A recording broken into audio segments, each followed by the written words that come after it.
Okay, and then...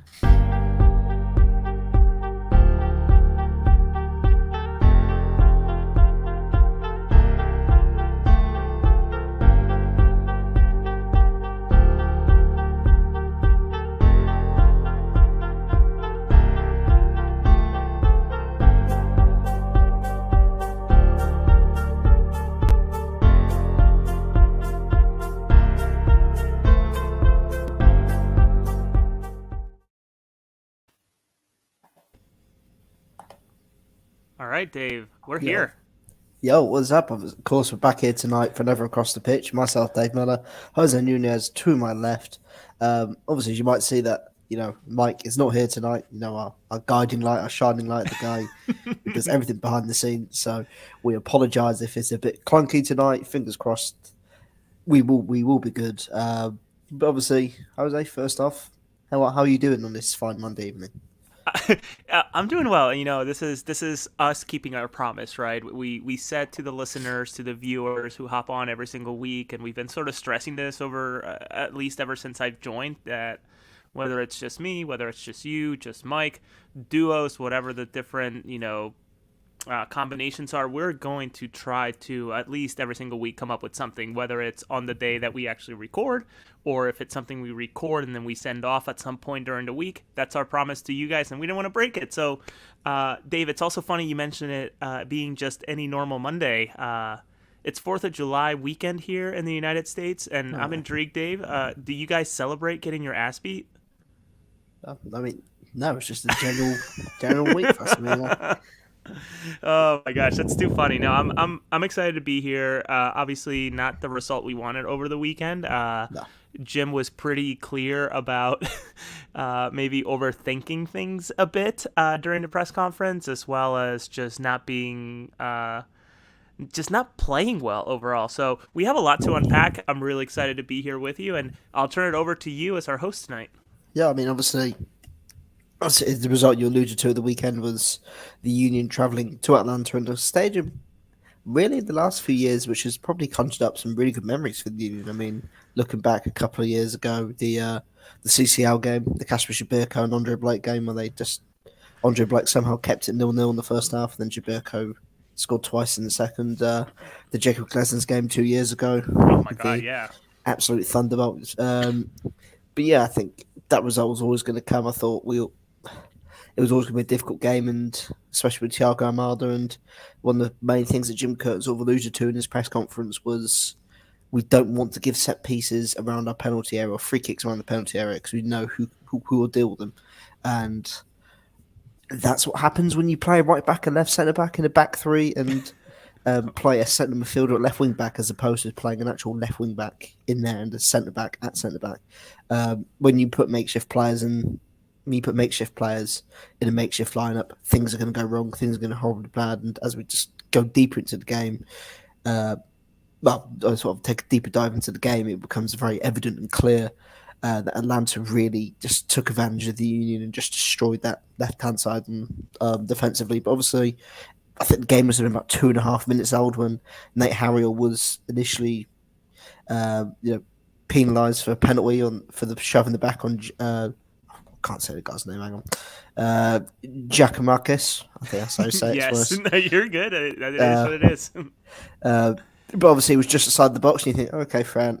You think, okay, well, worst case scenario is a free kick. Oh wait, hang on, Thiago Almada steps up, and then hits the ball. You think, okay, perfect, we can deal with this now. And the ball puts it up perfectly for him just to strike it on the half volley, and Bendik has no chance. And I think that was one of the tweets I put when the first my match tweets was Jim Curtin said literally in the press conference, don't give away set pieces, and that is exactly why. Because even if the second ball comes out to him, he still has a great chance to score. And it was just, what was your assessment of that opening 7 minutes, really? Because it was just a calamity from the opening whistle to that point.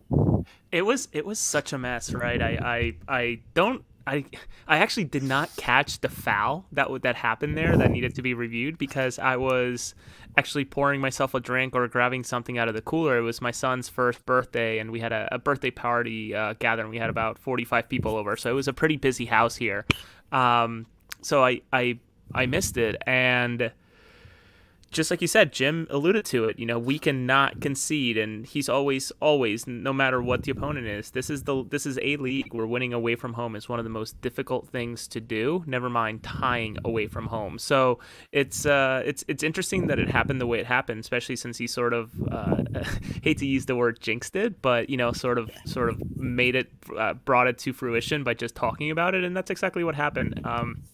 Shame that we didn't face Atlanta maybe in 2 or 3 weeks after the July 5th window, because rumors have it that Thiago Almada certainly caught the eyes of Manchester City over the weekend, as well as some other suitors who are interested in his services. So could we have avoided him? Sure. But that team is just very talented. I think the last couple of years for Atlanta were very much a weird blip, especially with that fan base. I think I saw the numbers, and they were certainly in the top 3 of attendance for the weekend with 40-some thousand people. So you can imagine that stadium was rocking as it typically is. So bummer of a goal, but you can't say that we you cannot blame that goal on Joe Bendick. And I think that's sort of what social media was, revolving around. And I think Jim was quick to jump in front of the gun there at the end of the post-match press conference and being very clear. We did not lose because of Joe. We lost as a team, and we win as a team. So turn it over to you so we can continue to progress through this game. But, man, what a mess, that start. Well, I mean, to be honest, if people want, it was a great goal. It was a great, really well hit strike, to get the power and to be able to curl it around sort of the cluster of players in front of the goal into the back of the net. Bendick had no chance. It was, as I said in my report, he was rooted to a spot. He didn't move. But again, I think Bendick was probably one of the least of the issues of the team. I mean, again, he had most of the night he had sort of routine saves, but I feel like, again, sort of just alluding to the goal, he says you missed the foul. Sort of Harriel was sort of out of position for where he should have been, and so by the time that Giakoumakis had gotten sort of moved alongside him, sort of Harriel was caught out a bit, and he was sort of left chasing, so we shoved him in the back. And when you're going to get contact like that, you're going to be punished. And Valerie says it well here. People were legitimately saying that this is an Andre Blake. I don't know if I read routine, Val, and you can correct me if I'm wrong, but what I gather is that people really thought that there was nothing routine about that shot. It snuck through 4 or 5 bodies, both Union and Atlanta alike. So to expect a goalkeeper to pick a side, it's a 50, not even a 50-50. I don't know what the percentage would be. You just have no idea where that ball's going, let alone, taking a deflection and going somewhere else. So that goal is just, I think, if you've been a player, that goal could have been avoided 3 steps earlier, not so much 100%. The shot.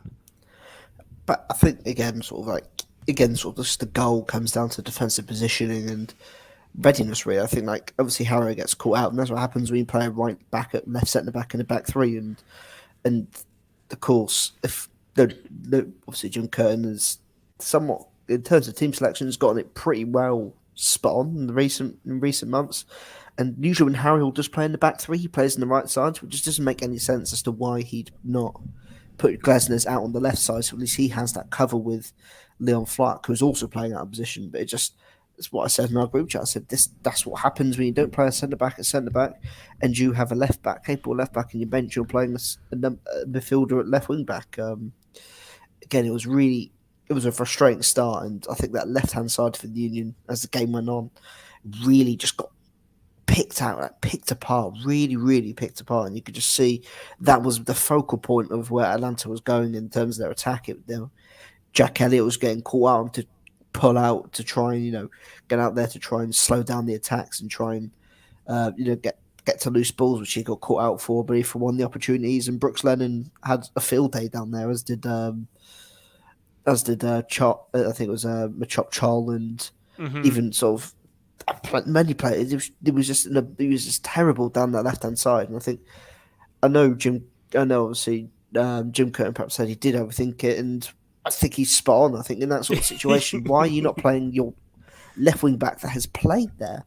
Unless there was an injury which we didn't know about, and he just took him just in case. But it's just so frustrating. I think he could even play the back 4 if he didn't trust Brandon Craig. Just played the back 4.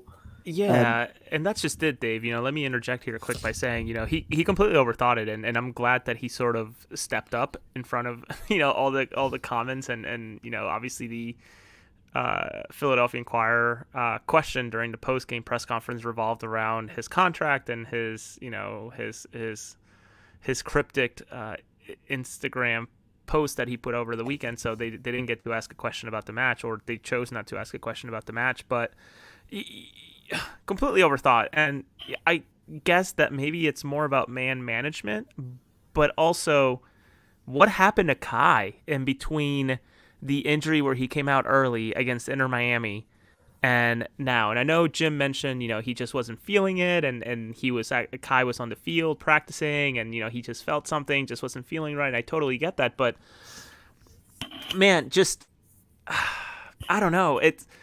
It was just so hectic and all over the place. There was no rhythm. There was nothing, and quite frankly, I think you also said it on our chat best, where like nothing happened. Nothing good happened for us. Never mind, you think about the possession, and we're not a team that likes to possess. We're quite the opposite. We thrive at not possessing the ball and making our opponents turn it over. So for us to finish the game with 51% possession or whatever it was, higher than Atlanta, is already like one of the biggest red flags. Yeah. So I'm intrigued about if you don't trust Brendan Craig, I don't think that putting Nate Harriel there is the smartest thing either. That's what I mean. Like, again, clearly, if you don't trust your fourth choice centre back, you need to bring in another centre half. That's the only other solution there is. And you send Craig out on loan, because at this point, you can't.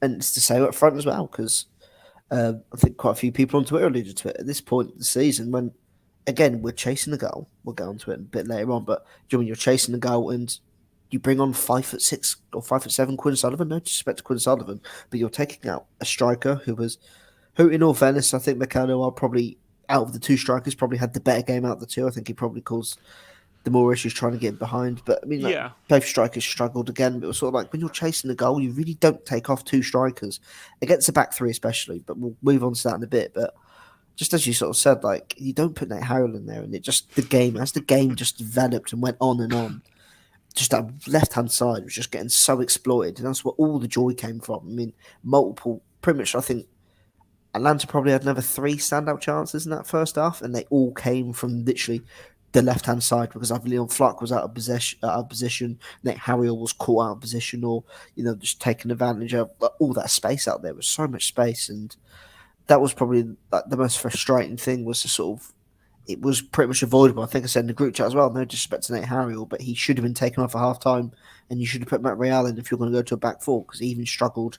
Because I think Jim obviously adjusted to it in the first half around the same time that Giacomakos went off. That he went to the diamond, and still Nate really struggled on that left hand side, and sort of they continue to somewhat pick on him. But as you sort of said as well, in terms of the Union, like, we don't play a possession based game. And I think probably another thing you would have spotted in that game was how sort of open and end-to-end it was in that first 15, 20 minutes, 25 minutes. That's probably sort of what Atlanta wanted, especially from Union set pieces. Yeah, no, it's that's not our game. Having the back and forth is not what we want. And I know Jim often credits Jose Martinez as sort of a firefighter, right? Someone who can put out a lot of these fires. And when you're having this back and forth, it just doesn't work out for us. No matter who you have on the field, no matter what who's on for the 11. Never mind putting out there a formation that's somewhat foreign, and also missing probably the best left back in the league this year, or in the last couple of years. So not ideal, but we can continue going through the match. We can just keep on going. No, yeah. And I just think it was just such a frustrating first half. And then what really sort of gave us perhaps false hope was how the Union sort of came out at the start of the second half. Really, I think they looked much more bright. I presume Jim probably shot a rocket up their asses, and Ali Bedoya looked like quite lively in that to start that first half. That left-footed shot. Left-footed shot. I mean, did a great job. Being able to latch onto that loose ball to get on the end of it, take a defender completely out of the game to get onto his left foot, and then that was about as good as it got for the Union, because I think that was the last real chance of note that they had in the game, which for some reason it says they had 15 shots in the whole game, apparently. I don't know where. I lost.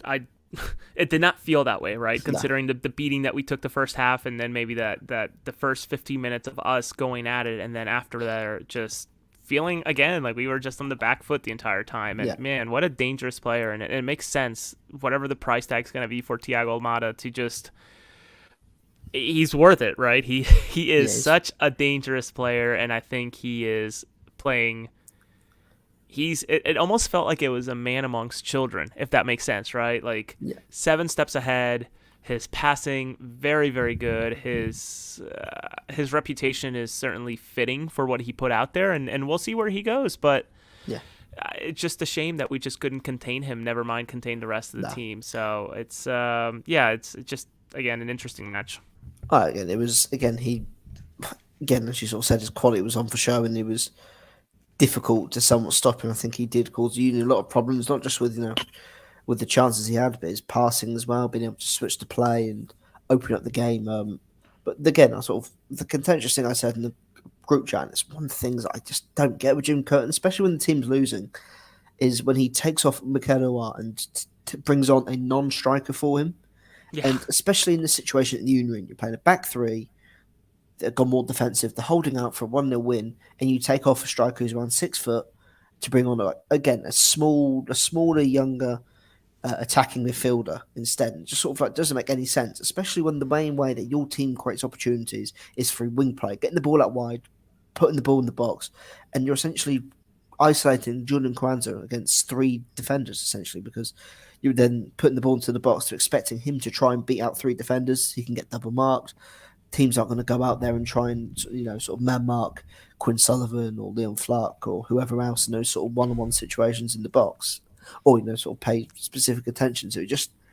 It made no sense. It's happened a few times this year, again against Miami, and I think the Orlando game as well. Obviously, I was ill in that game. It's just sort of like these are the sort of moments where when you pay out a record fee for a striker, and you spend all this money and you make him a designated player and everything. Those are the moments. Those are the 20 minutes that you look at in the game. And you go, that is where we need him to show up. And all too often throughout this season, perhaps this whole Union stint, he's never been allowed to really do that. He's never been allowed to influence or be involved in the game in the last 20 minutes because he's been hauled off with 15, 20 minutes to go in games that the Union are trailing or perhaps drawing or tying and whatever. And I mean, to be fair, the Union have had a lot of success since he's come in. They've won a lot of games heavily, 4-0, 5-0, whatever, and 3-1, whatever. But I don't know if is it sort of when you saw that change, especially because when the Union were a goal down, chasing the goal, and you see the ball go up, and you see Uar coming off Quinn Sullivan. So what goes through your mind in that? You're thinking we're chasing the goal, and what goes through my mind, Dave, is that I think come July 5th, we better be shopping a little bit, right? Yeah. We keep on thinking about our first subs in, whether it's Sullivan or Donovan coming in. That just isn't good enough. And, I know we've had a lot of high hope for Quinn Sullivan and Donovan sort of forcing his way into this squad over the years. And it's funny, the latest video bit from the PR team for the Union social media team, I think Jack McGlynn was talking to Julian Carranza, who was mic'd up, and Julian was asking where Donovan was, and McGlynn's like, oh, yeah, he was just playing with Union too.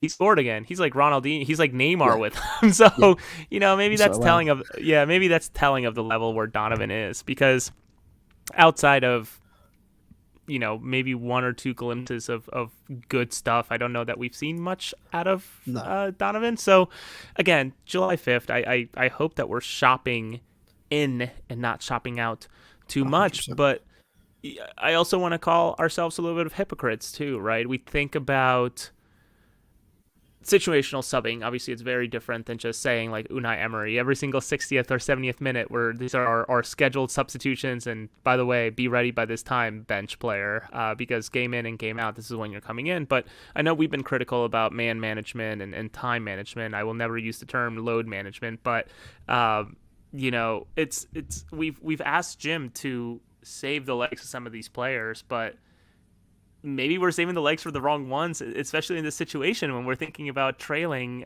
a game that we could have been in a little bit closer, especially with the last bit of the match to go. But also, Joaquin Torres, again, another performance that was just not really appealing to me. I didn't really No, see much out of that. And Eric says it best here, and I've said this to you guys, and I said this at the stadium. I got laughed at. We miss Corey Burke, whether you liked him or not, whether you appreciated what he did or you didn't. We absolutely missed the man mate. because he was an enforcer. He was out there just pushing, shoving, running down every single ball, being a threat in the air, which is something that we absolutely don't have in Right. open play outside of, getting to a corner or a free kick, which even those were pretty inept too. Yeah, Um, yeah, we need to be shopping, man. And yeah. is do we have the receipt for Corey? Can we can we We'd love can to get we it back, can we go to New York and just but get the get him back for a cheaper price? I don't know. it's like as you said though, it's just having that plan B, being able to actually change things up if they're not working. So again, like if the Quran, like I would be totally fine if they brought off Jordan Carranza and Mikalua and then brought on Corey Burke. Being a guy down, okay, we can change the approach there. You can Sure, go more direct, you can go more long, and then you've got Carranza or who can feed off him and try and play more behind, or that's when then you can bring on a Quinn Sullivan or a Quinn Torres to play sort of behind him, and they can feed off the scraps that he wins as well. Like, and again, like as we sort of mentioned about Quinn Sullivan, I've got no problem bringing Quinn Sullivan on, but why are you bringing him on for your striker? And really, again, obviously Bedoya went off, but I mean, you have other players in that lineup who could have come out. You could have brought Leon Flark. Um, yeah, it was just a it, frustrating one. incredibly frustrating. And Eric makes a good point. As we approach July 5th, just 2 short days away, less than that at this point. I think games like this are the ones that solidify, especially with how goofy the playoffs are this year. You have the Mm. the play in the wild card games, which again, my God, American customs making their way even to the sport of soccer more so than ever before. These playoffs starting in October and ending December 9th. So it's going to be a long, long playoff, hopefully a very long playoff. I think December 9th is the final. Val, Eric, if you can fact check us here or anybody else, Yeah, pretty sure that December 9th is the one game MLS final. But this team needs some more in the fuel, especially when yeah, you're talking about the very tip of the spear and the offensive end. And if we could clone a Julian Carranza, which I'm a big fan of, or maybe find a Mikel Ua that's maybe a little bit more gifted with his feet to pass the ball rather than just be yeah, sort of a pure diesel running up and down the line. This team, I don't know that it's gonna be cut out for us. Just one game can make you obviously just have yeah. everything fall apart. So we're gonna have to find ways to tie or win at places like Atlanta, because not every single game this year, I can't imagine, will be hosted by the Philadelphia Union, especially as we see ourselves 2 or 3 steps behind, especially missing the opportunity to gain more points after a tie between New England and Cincinnati this weekend. So yeah, Eric, I think you nailed it. And Dave, I'd love to hear your thoughts in Yeah. terms of adding more bodies to this roster that can help us at that end of the No, game. I mean, I totally agree. I think again, as it's proven throughout the season, this team is a couple of injuries away from being in big trouble. Yeah. Of course, speaking of injuries, obviously Jose Martinez went off, which appeared to be a knock to his knee. Um, Yeah. which And how about that shot, Dave? Let's play. Let's play a game here. Did you think that shot would have gone in had it not hit a body? I think it would have gone on target. Where it would have went on target, not too sure, but I think it would definitely cause the goalkeeper issues. It was a very well struck up shot as well. I think you saw like Martinez just had a bit of a grin on his face after the incident. Grin, Dave. That was ear to ear. He knew what he'd done.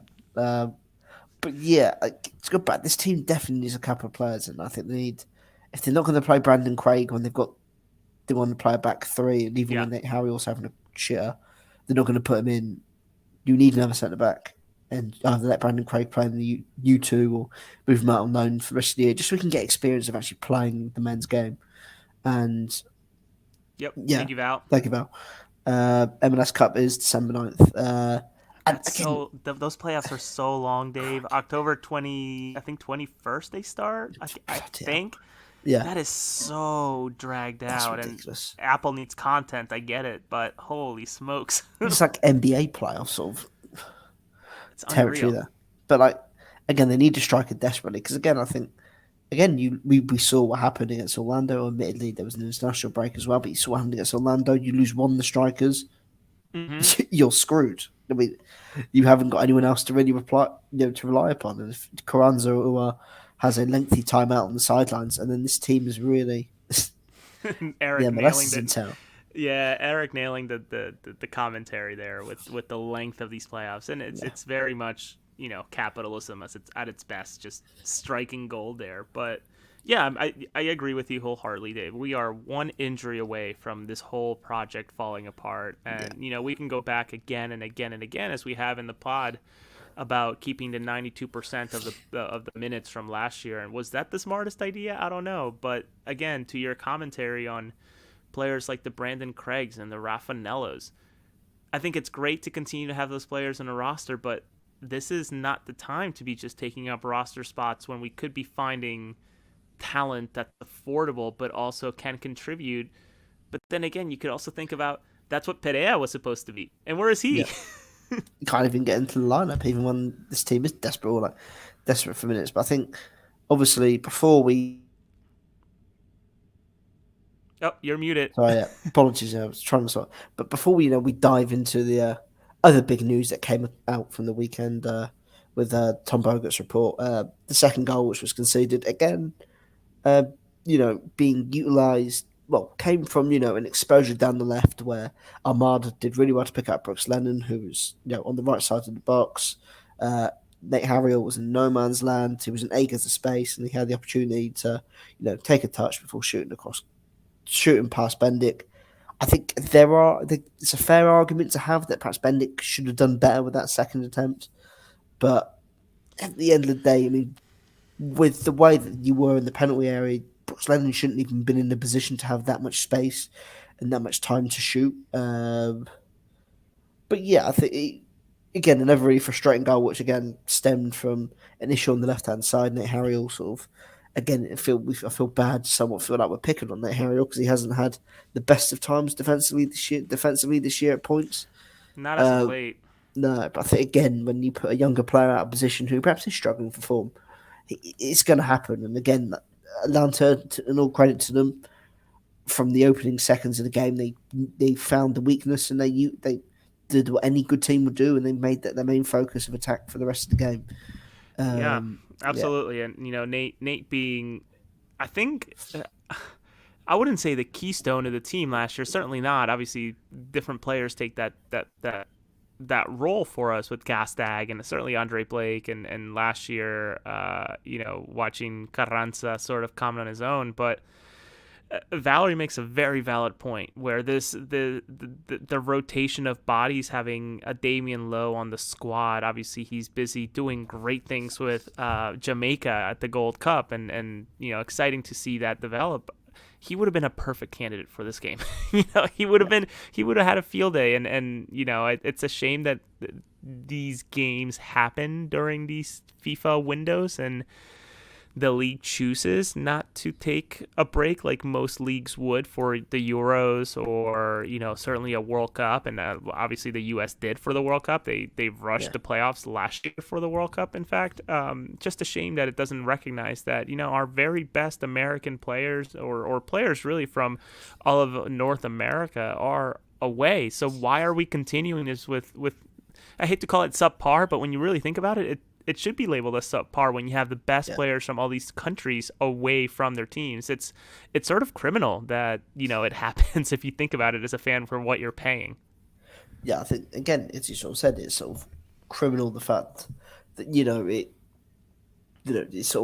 does hurt the product, doesn't it? It hurts the on-field product and also hurts your team, which is quite frustrating. So no, even like the lower levels of England, like although you would look at it and think, okay, yeah, these teams like League One, League Two, they don't they don't have international players. They shouldn't need to cancel the games. There is always the opportunity. If you have like a couple of players off on international duty, the league will give you the option to postpone the game and play it at a later date, so you are at full strength.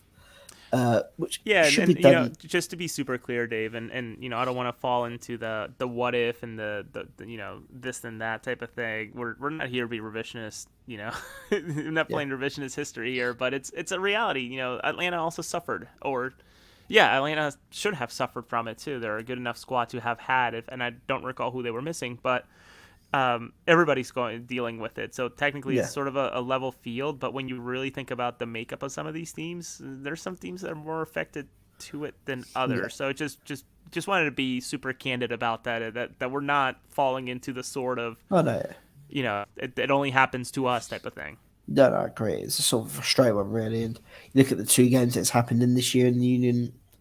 Unfortunately, have lost both of the games in which players have been away on international duty. But uh, you know, looking past the game, it was frustrating. It was just one of those nights where, to be honest, it really did feel like I think it was the Chicago game on the road, the 2-2 draw in Chicago, where the Union were terrible for the first hour, and it just sort of stemmed. That just didn't really let up, if you know what I mean. The Union would just pour from minute 1 to minute 90, as opposed to getting a lucky break for the first goal and then getting another lucky break like a couple of minutes later. But moving on, obviously, as you sort of alluded to at the start, at the top of the show, Jim Curtin Mm-hmm. and his contract situation being the main focal point of the presser after the game. Again, Tom Bogut reported on that on over the weekend. I think it was Sunday before the game, or maybe Saturday evening. I'm not too sure with the whole Twitter limit. Sunday morning. I think it was at Oh, around. Sunday morning. I woke up at 6 o'clock to two children. Yeah, But I also woke up to Tom Boger, yeah. posting an article that I was very, very interested in. So Oh, 100%. interesting timing considering what had been posted by Jim the night before. Yeah, and yes, of course, that was sort of some exciting news to somewhat wake up to on you know on Sunday morning, even despite the whole with Twitter being a meltdown again with not being able to actually use the app. Of course, Tom Bogut reported that the Philadelphia Union and two-time MLS Coach of the Year Jim Curtin have agreed to a new contract through the 2026 season. Sources told the Athletic. So again, Curtin's deal was meant to expire at the beginning of 2024. That will now expire in 2026. For you, is that massive news for the? Apart from being great news, because it is, we've all seen the amazing job Jim Curtin's done. But just how big is that? To get that sorted now in the middle of the season, as opposed to going into the playoffs, and that's still looming over the heads of people thinking if the Union get a good playoff run here, perhaps Jim Curtin could use that to leverage and move to Europe, or do you mean just how does that run? How big is that for this team? Well, I think it eliminates the talking point, right, of what's happening with Jim. What I think we were running into those questions, myself included, right? Having heard Danny Higginbotham at the broadcast against Miami, the 70th minute, talking about his conversation with Jim that morning, and how progress towards a new contract was going fairly well, and Union brass was not willing to comment on it. In fact, I think they were sort of taken back that Danny said anything on the broadcast to millions of people. So Yeah, to see this report finally come to fruition, and Jim not being shy about it in the post-match press conference, and saying, I've been very clear that I want to stay here. Philadelphia is my home. I'm paraphrasing, not quoting. Was awesome, right? We're eliminating one talking piece out of the equation, right? We can now focus on not just what's on the field, but the playoffs, and there's still one hanging thread with Ernst Tanner. What's going to happen with him, whether he yeah, stays or goes? But nonetheless, we tied up one loose string into a knot. Now, don't know if Jim influences who comes, who goes. I'm sure he has some sort of say. I think, Dave, you and I have had disagreements on the role that Ernst Tanner and the Jim Curtin relationship, how that all works. And reasonable minds can defer in our conversations, which is always great with you. But I'm not sure that he's the type of coach that can pull players in terms of recruitment, right? Especially with the way that we function with the academy, as well as yeah. the way that we recruit from abroad, and sort of really, really dusting off gems from different teams across all of the world. So I don't know what his role will be in terms of that, but it can't hurt to have a coach who's going to be here through a World Cup, right? No, So, what I'm most interested in is just what really transpired over the past year, right? That this can't just kept on being kicked. And I know Jim was very, very open about not being involved in the search for the U.S. national team coach, but you can't deny that the timing is just a little suspicious considering the announcement of, Greg coming back and Jim no longer or ever being part of the search. Just sort of suspicious in my head, in my head canon right now. I think again, it was always sort of a willy won't he sort of thing, and even I alluded to it a couple of weeks ago. I sort of feel like, in fact, even Jim sort of mentioned it before, being honour for him to work for the US men's national team, and Mm-hmm. even if it was part of the youth setup, and of course, perhaps that was something he was hoping this might have been his opportunity to do, or perhaps his opportunity to delve into. Of course, it wasn't his time, and perhaps in 2 years' time, it might be after a World Cup. Um, Or frankly, Dave, we've talked about this in a separate conversation, and I know I've talked to other soccer fans, but let's really think about, right, the 2026 World Cup. We're in 2023. Everything between now and first kick of 2026 is really a tryout for the federation, right? yeah, Coaches can be swapped, players can come and go, but the fact is that we're qualified. The fact is that right now to the first kick, it's all about the pipeline, and hopefully a month or two before the tournament kicks off, we actually have a backbone, a spine that actually makes sense to be successful, to have a nice run in that months long tournament. So Jim can still have his time, and again, he was very open about wanting to be and being proud if he's given the opportunity to be an assistant coach, which you and I again sort of went back and forth on. Is that a step back or a step forward or lateral, and it can be all of the above, really, all at once. Depends on the your eye and what you believe in, but yeah, I don't know. It just all feels so weird. The timing of it all, and congratulations to Tom for sending probably 4 text messages and getting an answer from somebody, that early in the morning. I mean, again, it's just sort of it was just good news to get out of the way. And I think now it's out of the way, and there's no cloud hanging over. As Eric has mentioned, there is no excuses now. It's now it's time to push on and really try and make a statement of the season, to try and rectify, the heartbreak of last year with that MLS Cup final, and that is something that this team still needs to that sort of remove from their shoulder, is the fact that this team's legacy right now is the fact that they were 60 seconds away, less than that, from winning the MLS Cup, and somehow managed to lose on penalties. Yep. It's. I'm trying to think. There was not a lot of pressure, but there was a lot. There was a lot this team can still accomplish, and of course, again, the opportunity to play in the revamped CONCACAF Champions League, the opportunity to play in whatever they're calling it next season, the CONCACAF Champions Cup. Champions Cup, there we go. And even then, there's more of an opportunity to move into the revamped Club World Cup, which I believe has 32 teams. I think 4 teams are represented, or 5 teams from the CONCACAF. Yep. So again, it's a massive opportunity for this team to, at the moment, it looks like Support Shield and when top of the Eastern Conference is somewhat slipping away. So again, they're going to need to tighten up this road form. It's going to be a big stretch to end the season, of course.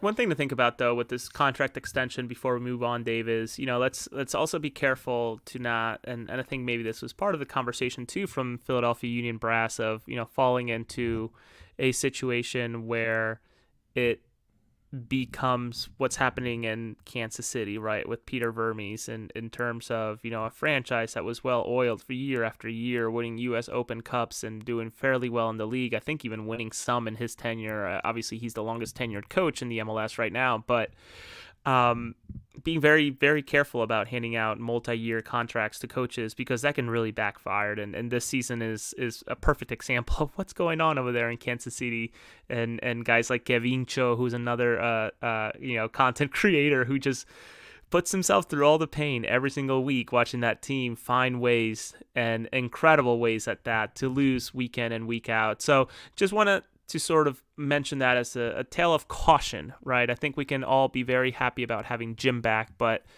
it also should not be beyond us to continue to question him and have that friendly yet adversarial relationship with him in terms of what he's doing on a weekly basis. But obviously Yeah. he's much more equipped than all of us when it comes to probably putting a roster together and putting a team together. Just again, just food for thought for all of us who are me included with pitchforks half of the time Yeah. on social media. Yeah. I mean, again, I think it's been interesting for years. But as you said, I think a lot of teams do have up and down years. I think we've seen it in the Premier League as well, and a lot of long-standing managers have left. I mean, teams have been left in the rut. Man United just have really struggled to come back since Fergie retired. So it's something, a hangover perhaps can happen. But moving on, you know, as the way the league works and everything, and football works.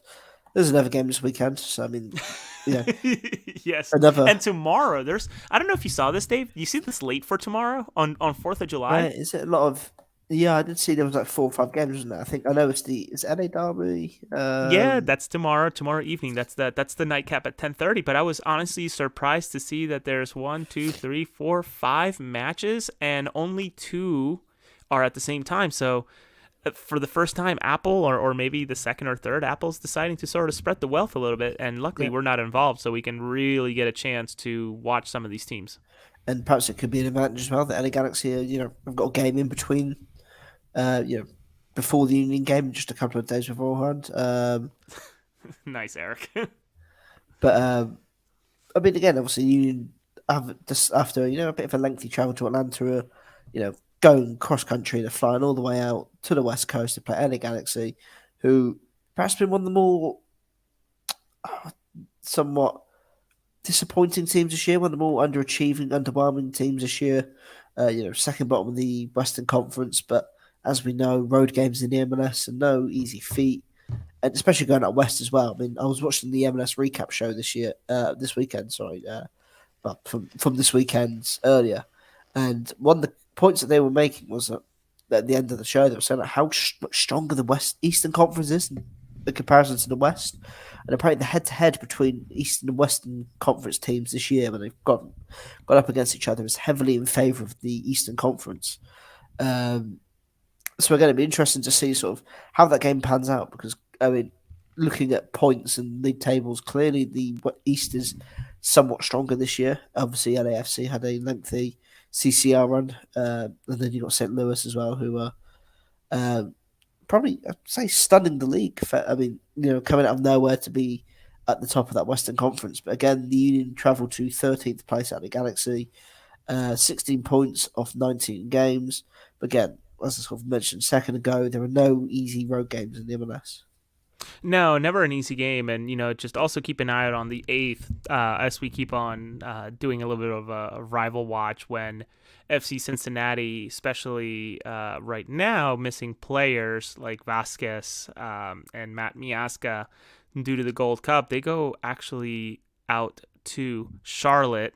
In Charlotte, of course, to play against Charlotte FC, and that's a very tough place to play at. So potentially dropping points, but obviously that trip for them is a lot easier than what the Union are about to embark on, going across the country to play against a battered LA Galaxy team, losing Chicharito for the season, as well as the turmoil with the fans and Chris Klein, their general manager or whatever you want to call it, sporting director. I know teams have different terms for all of this. So I think Mike used the word bottom feeders, and if there's ever a trap game, it should be this one, especially away from home. Yeah, I think again that's another game you have to watch out for. And it's a tough stretch for the Union. I think we all know, just how big of a 3-game stretch it is. I think they've got after these next couple of road games. I believe they play NYCFC at home, and then that is literally the last MLS game for a month, as the exhilarating League Cup begins. But yeah, 22nd, I think. But I think I believe week it'd be a week after or 6 days. Yeah, a week after the. But again, this is a massive 3-game slate for the Union now because again, if they end this 3-game slate in poor form, they could slide down the table a bit more. They could then, they could end up sitting in seventh place in the Eastern Yeah. Conference. Orlando are picking up points, Atlanta are picking up points. Columbus have just climbed above the Union. They've had a very good start to the season. Cucho Hernandez is having a very good year for them.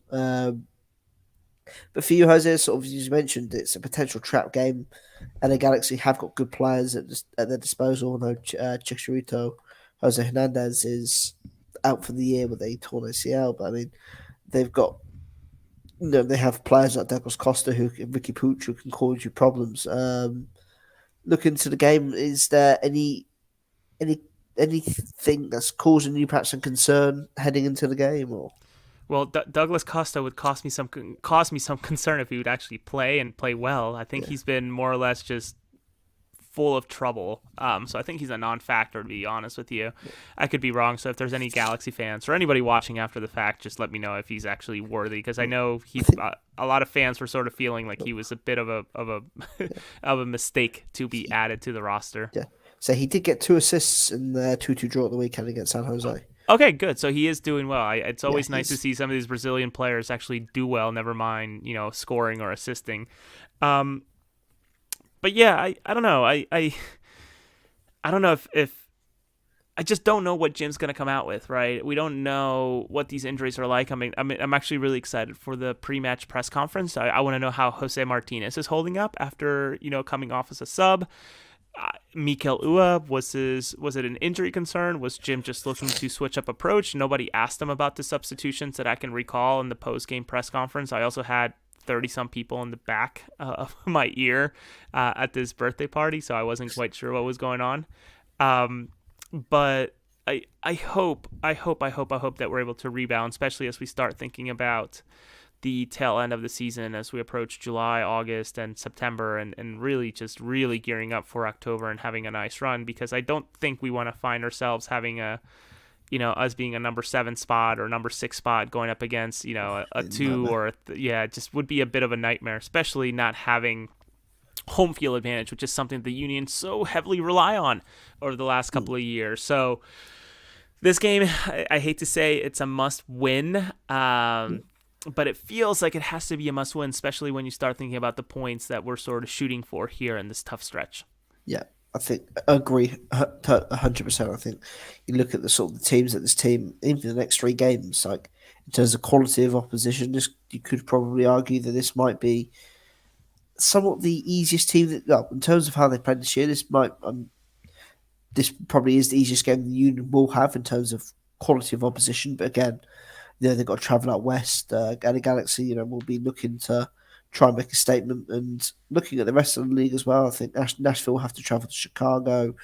New England will travel to the Red Bulls. So again, the teams above the Union have also got some tough road games. I think Columbus play into Miami tomorrow on obviously for the 4th of July, and then host New NYCFC. So again, they're a team that could end up stretching their gap or their advantage over the Union.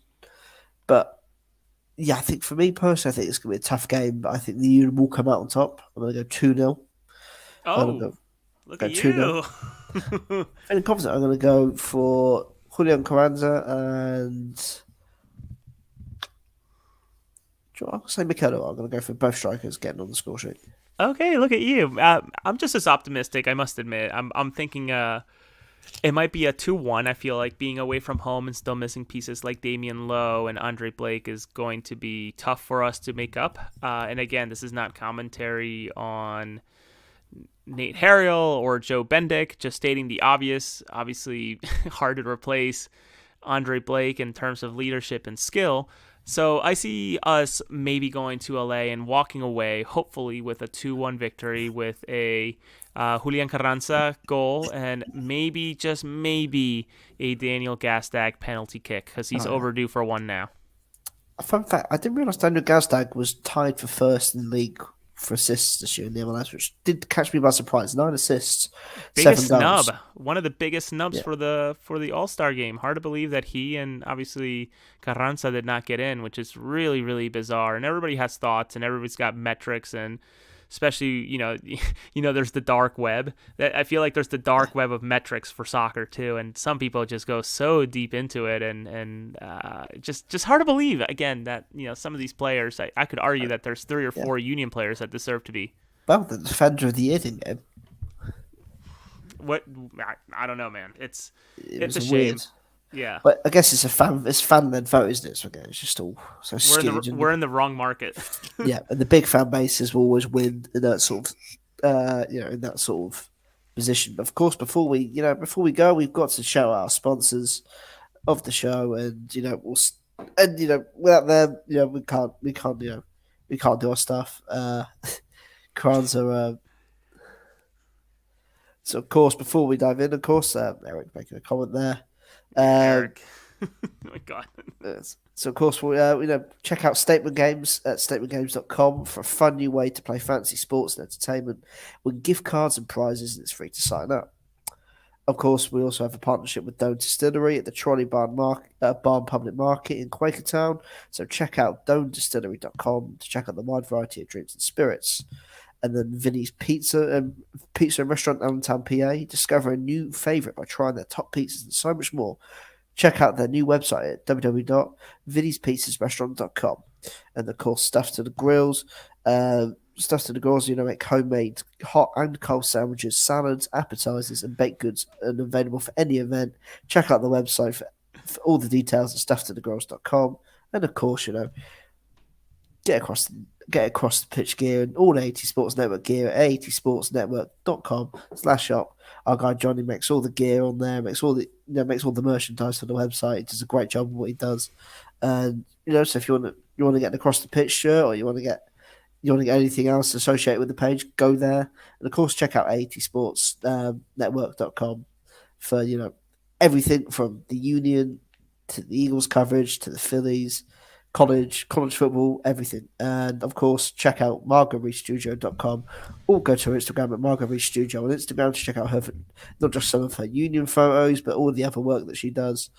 And before we go, we also have a special advert. Yeah, I gotta remember how to do it. I apologize. Mike is usually the brain behind the operation. But hey, heads up, Margot, I believe I meant to text her, but I have a feeling that she'll be very, very interested especially with the fandom behind Wrexham. I think she'll be very, very interested to go out and take some photos for that match. But we got to get her out there for July 15th, especially before we take that massive month-long break, she can get some more stuff, and we're able to get some more good stuff. But Dave, maybe before we share our final ad, any final thoughts from you before we wrap up for the evening? Obviously, I must admit, I did not envision a 52-minute show, but it's always such a great time chatting with you, and we miss Mike, but it's, again, our promise to all of you to continue to produce something week in, week out. Of course, obviously it's always great to get to be able to sit down with yourself and obviously with Mike to discuss union. Of course, we always sit there and go, well, make sure it's like a 35-minute, 40-minute podcast every week. We know it's never ever going to happen. It's always going to go over.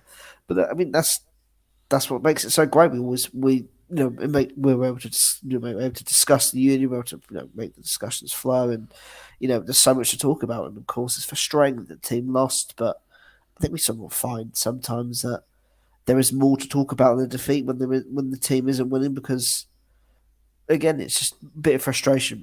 We all love the union. Fingers crossed that we can go into the game this weekend, pick up 3 points, and go off to the other big game in Nashville on next Wednesday, or Wednesday after next. And, hopefully put out a good result there, which will help the union continue their ascent up the Eastern Conference. Yeah, that's very well said on my end. Thank you for everybody. Thank you to everybody for listening, whether you're on YouTube, Facebook, Twitter. I was forgetting the Bird app. If you were able to see our tweet, that is. I know a lot of us are limited because we're not giving Elon money. So if you were able to tune in that way, awesome. But thank you so much. We look forward to hopefully a win and maybe a more positive show next week, but Yeah. this is part of being a fan, especially for a team in the MLS, one of the most heavily contested leagues. Because otherwise, if this was like Germany, I would not be interested in covering.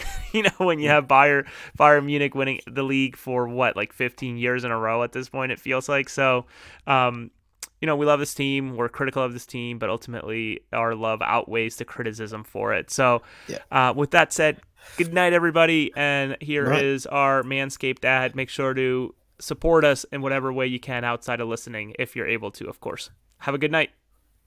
Support for AAT Sports Network is brought to you by Manscaped, who is the best in men's below-the-waist grooming. Their products are precision-engineered tools for your family jewels. Manscaped's Performance Package is the ultimate men's hygiene bundle. With this offer, you'll join over 8 million men worldwide who trust Manscaped. Enjoy 20% off and free worldwide shipping with the code AAT Sports. That is AAT Sports at manscaped.com. As a married man, I have been there. Personal grooming can be difficult and pretty painful. Luckily, the Performance Package 4.0 has arrived, and oh man, it is a game changer. Inside this package, you'll find their Lawnmower 4.0 trimmer, the Weed Whacker ear and nose hair trimmer, the Crop Preserver ball deodorant, the Crop Reviver toner, a pair of performance boxer briefs, and a travel bag to hold all of your new tools. First off, the Lawnmower 4.0. This thing is the future of grooming. Because this trimmer is waterproof, you can say goodbye to the mess. You thought that was good, but want to take your grooming game even further to the next level? The Performance Package 4.0 also includes the Weed Whacker nose and ear hair trimmer. The Weed Whacker is also waterproof and provides proprietary skin-safe technology which helps reduce nicks, snags, and tugs in those delicate nose holes. Their Crop Preserver ball deodorant and Crop Reviver ball toner will change the way you approach your hygiene routine. Trust me when I say this, fellas, your balls will be thankful. To top it all off, Manscaped even threw in 2 free gifts to their Performance Package 4.0, the Manscaped Boxers and the Shed Travel Bag. Bring your comfort in boxers to another level. So remember, get 20% off and free shipping with the code AAT Sports at manscaped.com. That's 20% off and free shipping at manscaped.com and use code AAT Sports to support us. Unlock your confidence and always use the right tools for the job with Manscaped.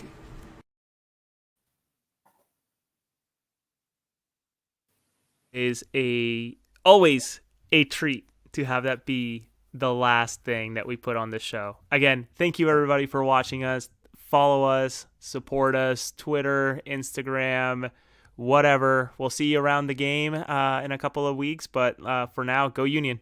The Union Duke.